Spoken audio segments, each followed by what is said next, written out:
وهنا ان شاء الله ربي يحيينا ونتلاقاو، راح يكون في النهائي هو والاهلي. ممكن. الترجي التونسي فريق متواضع جدا، والوداد فريق متواضع. النهائي سيكون بين الاهلي وصن داونز. من غير شباب بلوزداد كان يقدر يدير نتيجه مع ماميلودي صن داونز. ونشوفوا في الدومي فينال مع الوداد. اعطيني فريق اخر في الجزائر. لا ما نتكلمش على الجزائر. ما نتكلمش على الجزائر.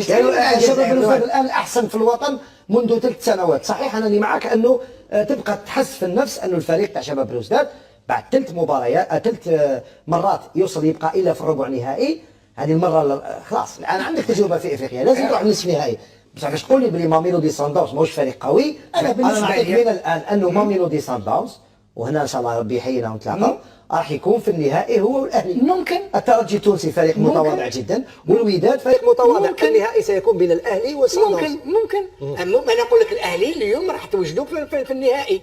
ما تقوليش مالا ماميلودي صن داونز ما راحش يفوز. لا مع الوداد راح يكون مقابله صعيبه رضوان. صعيبه سي نورمال نصف نهائي. ما راحش يلقى السهوله التامه اللي يلقاها مع شباب الوزداد. واضح هذا رايك. علي بن شيخ هل توافقه الراي؟ ماميلودي صن داونز راح يرجحوا لنا فريق عادي، فريق منظم ولكن ماشي قوي. يا ودي كل ما يكسيليري وعندهم اللي عندك فريق ضعيف يلعب امام فريق متواضع جدا. شباب الوزداد ما كانش في الاطار رضوان.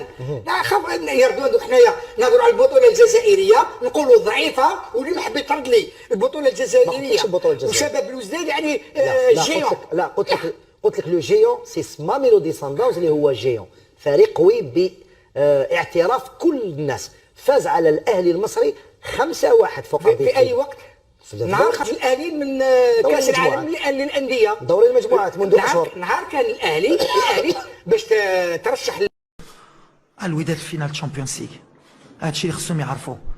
الوداد فينال تشامبيونز ليغ كيف ما كانت، بلا ما تهضر على لعبنا ولا كنا. لا فينال دو تشامبيونز ليغ هي الوداد اللي كتلعبها.